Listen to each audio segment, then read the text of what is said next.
Assalamualaikum warahmatullahi wabarakatuh. Alhamdulillah, puji syukur kepada Tuhan Yang Maha Esa karena kita hari ini masih diberikan kesehatan, kesempatan untuk bisa belajar bersama-sama membahas mata pelajaran IPS kelas 9 semester 1 buku referensi Intan Pariwara. Dalam kesempatan kali ini, kita akan melanjutkan materi pada subtema sebelumnya, yaitu mengenai letak dan luas benua Asia dan benua lainnya.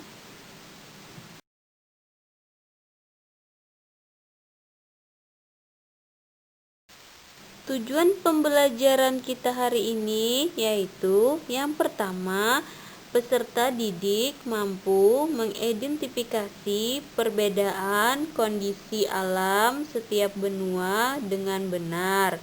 Yang kedua, peserta didik mampu menelaah dinamika penduduk di setiap benua di dunia dengan tepat.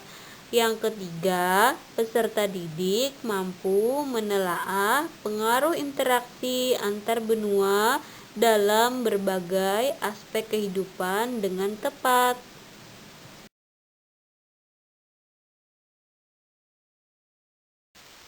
Pada pembelajaran kali ini, kita akan bersama-sama membahas yang pertama, yaitu kondisi alam dan dinamika kependudukan negara-negara di dunia. Yang kedua, yaitu pengaruh perubahan ruang dan interaksi antar ruang di benua Asia dan benua lainnya.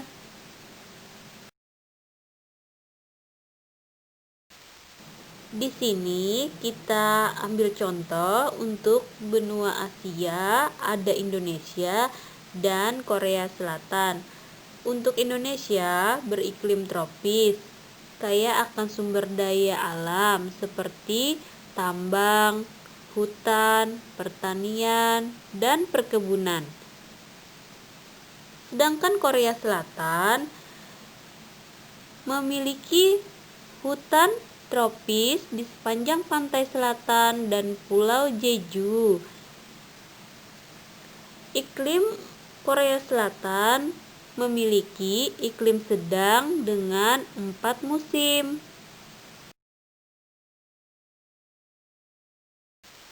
Kondisi kependudukan, penduduk benua Asia memiliki jumlah paling tinggi dibandingkan dengan benua-benua lainnya.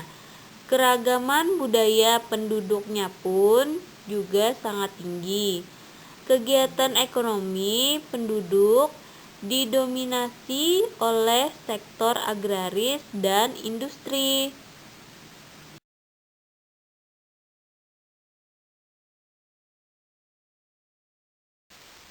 Untuk kondisi alam benua Amerika, di sini ada Amerika Serikat dengan Chile.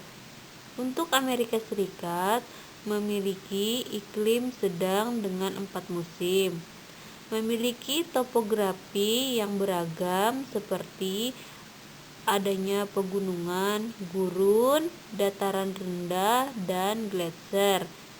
Kenampakan alam yang sangat terkenal yaitu Sungai Mississippi, air terjun Niagara, dan lembah Grand Canyon.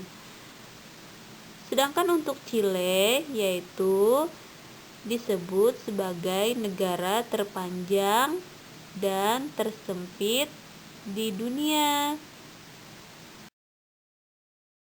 Selanjutnya, untuk kondisi kependudukan benua Amerika, laju pertumbuhan penduduk rendah, perkembangan teknologi sangat maju.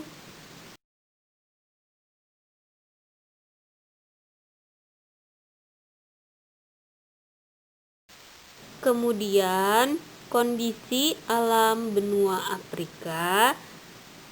Di sini ada 2 negara, yaitu negara Mesir dan negara Nigeria.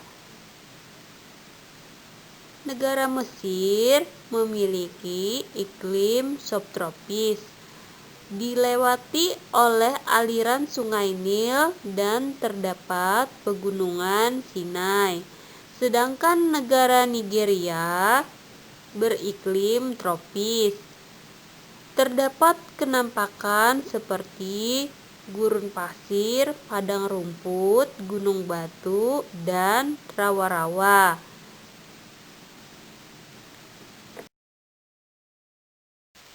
Kondisi kependudukan benua Afrika seperti yang kita lihat dalam gambar piramida penduduk. Jumlah penduduk benua Afrika itu tingkat pertumbuhan penduduknya tinggi. Banyak masalah penduduk berupa kesehatan, perekonomian, dan tingkat pendidikan yang rendah.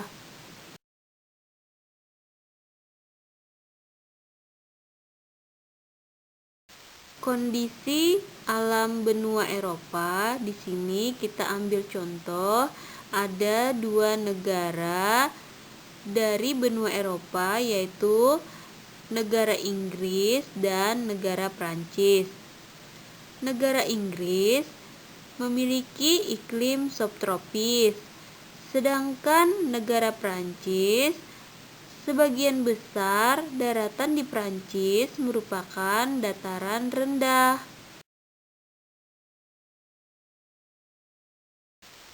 Kondisi kependudukan benua Eropa seperti yang terlihat pada piramida penduduk, tingkat pertumbuhan penduduk benua Eropa itu rendah. Tingkat kesehatan, perekonomian, dan pendidikan penduduk relatif baik.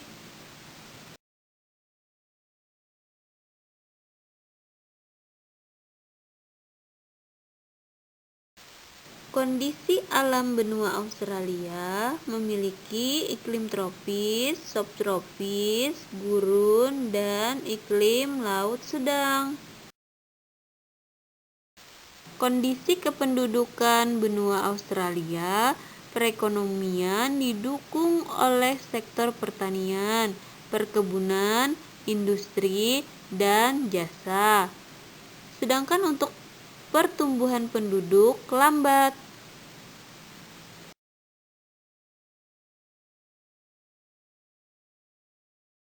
Selanjutnya, untuk subtema yang terakhir dalam bab 1 mengenai perubahan ruang dan interaksi antar ruang dapat terjadi dalam lingkup yang sempit maupun dalam lingkup yang luas. Dalam lingkup yang sempit, perubahan antar ruang terjadi antara desa dengan kota. Sedangkan dalam lingkup yang luas, perubahan antar ruang terjadi antar negara dan benua. Selanjutnya, pengaruh perubahan ruang dan interaksi antar ruang di Asia dan benua lainnya tentunya akan sangat berpengaruh terhadap kehidupan ekonomi, kehidupan sosial, dan kehidupan budaya. Kemudian, pengaruh perubahan ruang dan interaksi antar ruang di Asia dan benua lainnya tentu juga akan sangat berpengaruh terhadap kehidupan politik dan kehidupan pendidikan. Demikian penjelasan pada pertemuan kali ini. Sekian dan terima kasih. Bila ada hal-hal yang masih belum jelas, mari bersama-sama kita diskusikan. Wassalamualaikum warahmatullahi wabarakatuh.